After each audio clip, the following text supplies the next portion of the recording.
What is going on, everyone? It's your guy Cole Jackson back here on Road Graders, and once again, for the third year in a row, we are back to break down another heartbreaking loss. And you guys know how I usually do this. I start on the offense and then I work through the defense. So I do want to make this clear up front that, we're going to talk about the offensive line struggles and how that impacted the offense. But, the defense, huge culprits in this game. Tyler Loop, obviously a huge culprit in this game. So I just want to make it very clear up front that I'm not saying this was the fundamental problem and why the Ravens lost. But I think this game really just goes to show the offensive line struggles, which have plagued this team throughout the entire season, pop up. And, it just goes to show in these big moments, teams will, this was essentially a playoff game, teams will exploit your weaknesses. And the offensive line was a known weakness. We've known this for weeks now, literally for 17 weeks, and it comes up and plagues them when it matters most. And so we're going to take a look at what's happening. And once again, it's going to come back to something we've done a number of breakdowns. If you guys have been following along, setting protections and executing protections. It's been a fundamental issue all throughout the year. They have not been able to sort it out. And it really just goes to show that they need to do a lot of soul searching with this offensive line, specifically with the two guard positions. So let's dive into it. And I actually want to start here with the touchdown, because this really goes to show the inconsistencies.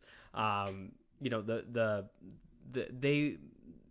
we take a look at some of these protections, you can see how focused the Ravens interior was on the linebackers, and you're going to see it right here at the start. So the Steelers in this game used a ton of 5-man defensive lines. This is a 4-man defensive line, but they're coming out in cover 0. So we have a DB worked up here at the edge. We also have both linebackers worked up. So they're not lined up the way Cincinnati does right on the line of scrimmage, but they are showing blitz with 1, 2, 3, 4, 5, 6, 7, everybody else out in man. And so once the snap comes, you're going to get both linebackers coming. And the Ravens pick up this protection exactly how you'd want to. And really what dictates the protection on this one is the fact that there is a 1 tech to Tyler Linderbaum's right. So what that means is, based on where the linebackers are and the fact that they have an overload to the right side of the offensive line, is we're likely going to slide Tyler Linderbaum to the right. So what that does is, as he slides to the right, it leaves big on the backside, which makes sense. And we're going to come back to this a number of times, and it just goes to show, again, the inconsistency in setting the protection. What that does, though, is because Peyton Wilson is blitzing up on the right side B gap, Daniel Falele ends up one-on-one with him, and that leaves Patrick Queen unblocked from the offensive line. So he's going to go up the A gap, and this is what's going to happen, and your running back is going to come across and fill the inside. And so that is a well-set protection. And where the numbers game comes from, because Queen does come up and Rasheen Ali is going to step up, 29 would theoretically be unblocked if he's coming through, but that's because the number of the pressure would outnumber the protection. He ends up staying in a spy. So there's Rasheen Ali. He steps up, takes Queen. You get good blocks from Stanley, good blocks from Rosengarten, and look at Lamar, stand tall. And their inability to do this consistently, to set a protection, and then Montez Walker, it doesn't work. They go for a touchdown. Now we get into, and we're going to go into chronological order after this play. This is the touchdown to Zay Flowers. I wanted to start because it just really illustrates what Lamar Jackson's been dealing with all year back there, where, he has to make chicken salad out of chicken shit so often. So again, we just looked at that 4-man defensive line. Why do I keep calling them the Packers? What the Steelers want to do here is come out in essentially a bare front. So we get a 0 here on Tyler. So that doesn't dictate the slide anymore. So now he's got to worry about a 0 head up on him. We have a 4 tech across from Stanley, but then we have kind of that 4-eye technique on the short side of the field with 2 edges and then our 2 linebackers. And this is really how the Steelers came out in the second half. They wanted to play that 5-man D-line to slow down the run game with 2 linebackers and then essentially their DBs behind it. And so what you're going to get here is we can look at this in a number of ways, but one of the fundamental issues is they do not have their protection set prior to the snap. So as the snap goes, You see Ronnie Stanley stay inside, and you see Tyler Linderbaum and Daniel Falele. Nobody blocks a zero tech. So Keanu Benton lined up as a zero. So what happened in the protection being set? Again, one of the easiest ways to do this, and keep in mind, Derrick Henry goes out in a route here. So this is a 5-0 protect. And I think what screws them up is, again, you see Patrick Queen, watch him walk up to the line. They are focusing on the linebacker blitzing because they were doing it all game. This should be a very basic, blocking assignment. It should be big on big. Big on big just means they have 5 down linemen. We have 5 offensive linemen and a 5-0. We're going to set to block the 5, and then we're going to adjust if a linebacker comes. And what I mean by that is, as Patrick Queen steps up, he ends up bailing. So Ronnie should be vertical stepping for Alex Highsmith. That's a big on big block where I'm going to start with that. If Patrick Queen comes, Emory Jones would start to block the 4 technique. If he comes, he's going to come off, and they're both going to shift based on that alignment. That leaves Alex Highsmith unblocked because, again, your pressure would then outnumber your protection. Lamar has to throw the extra guy hot. Instead, what happens is Tyler Linderbaum's eyes, as soon as he snaps the ball, goes to Patrick Queen. And this is what I'm talking about.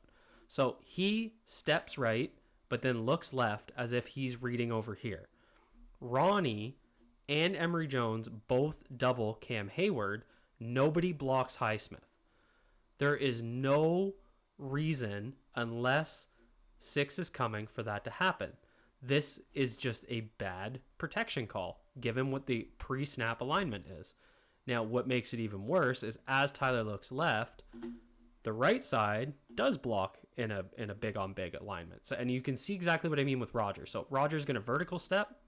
He's going to see Watt bail, and then he's going to look back inside. That's exactly what I want to see out of Ronnie Stanley. So if he vertical sets, eyes here, Emory would have eyes here. If Emory needs to adjust to Patrick Queen, then they would both shift back inside, just like Roger shifts back inside. So Roger's going to step back inside. 93 becomes his guy. Daniel Falele doesn't even block 95. So what we need to know, based on who leaves 95 free, is what was the call on the inside here between Linderbaum and Falele. Falele looks outside to his right. Tyler looks outside to his left. I don't know why you would ever leave a zero tech unblocked. So this feels like Tyler is passing him off to Falele. But again, there's no reason we shouldn't be in a big on big. This shouldn't happen. If Patrick Queen comes, you're going to rely on either throwing Queen hot or adjusting for Queen and throwing Highsmith hot if they want to protect the inside. There's no reason to be that focused on a linebacker that you're going to leave the zero tech, who has the shortest path to the quarterback, mental gaff. Now, it results in a touchdown, so you can easily say, well, who cares?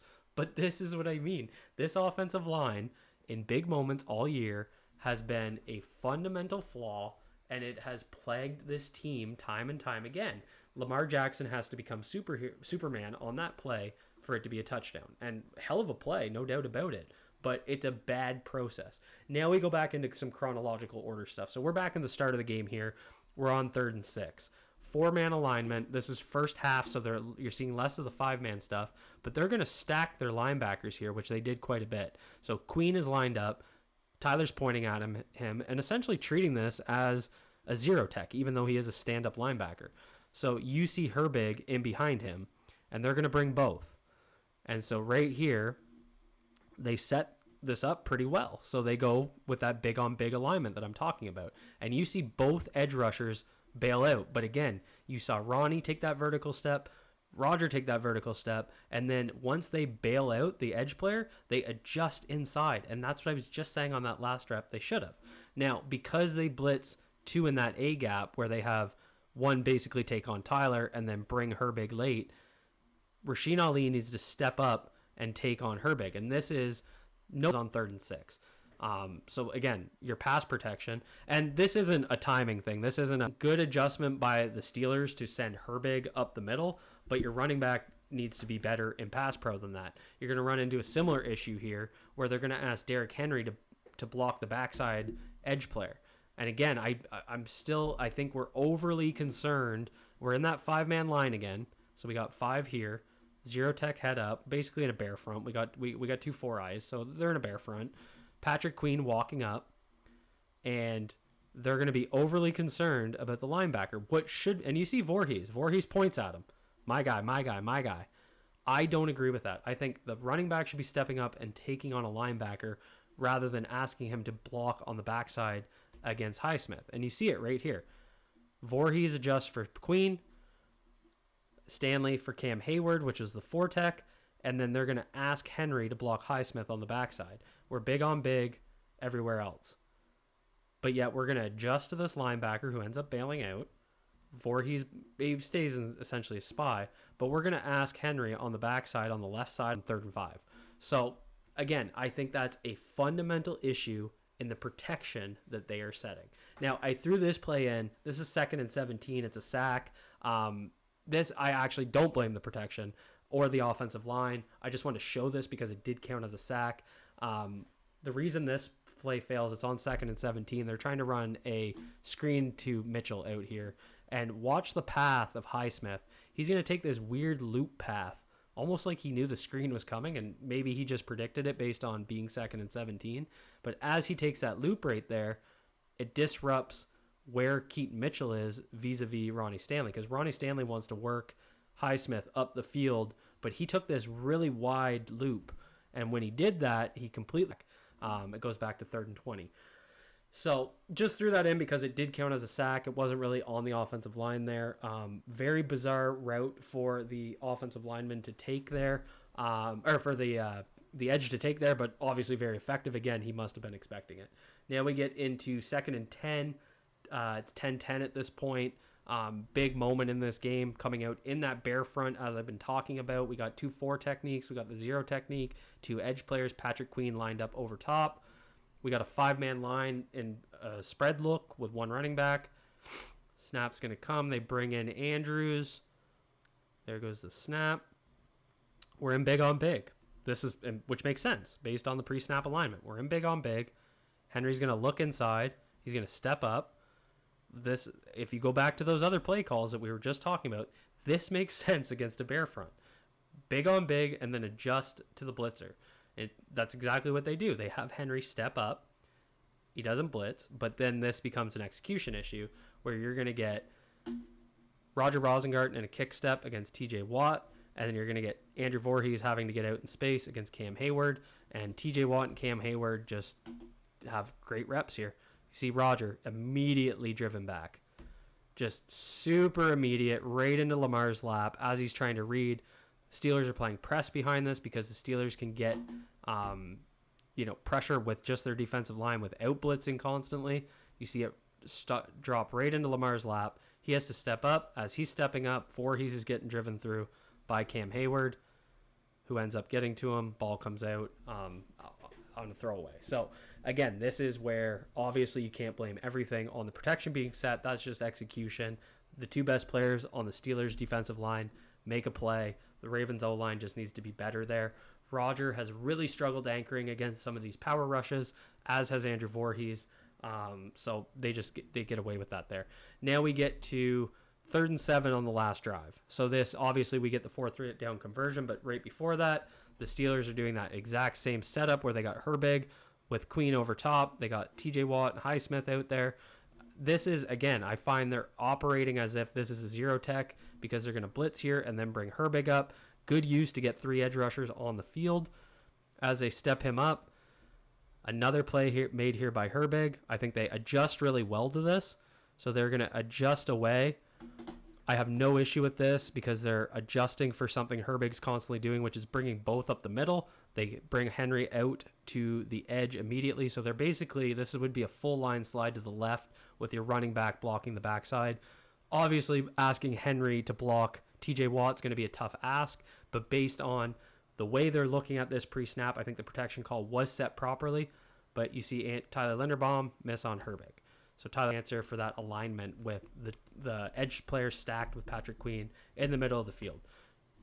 We get to 4th and 7, and you're going to see obviously the catch is made and that gets them into field goal range, and we know what happens from there, but you're going to catch. So overall, I think this just really went to show that the offensive line, we've been talking about it all year, looking at the protections, looking at the pass protection execution. It was just the fatal flaw of this offense. They started to sputter because they couldn't get it done early in this game on third down. And a lot of that was just not having answers on the offensive line for the pressure looks that the Steelers were showing them. They moved the ball well in the run game until the second half when they stacked that box, but when they needed to drop back and throw the ball like we've been talking about all year, the offensive line struggled. So that's kind of my take on it. Be interested in your comments down below. Drop them. Let me know what you guys think. Hit that like button if you enjoyed this breakdown, and hit subscribe if you're new here. Again, we come to an end of a very unfortunate season, the third year in a row that we're kind of doing this. I'll be back tomorrow with some more on the defense. We will go through this entire team, as painful as it will be. We will get to all the pieces. That's all for you guys. Be good to yourselves. Be good to each other. Peace.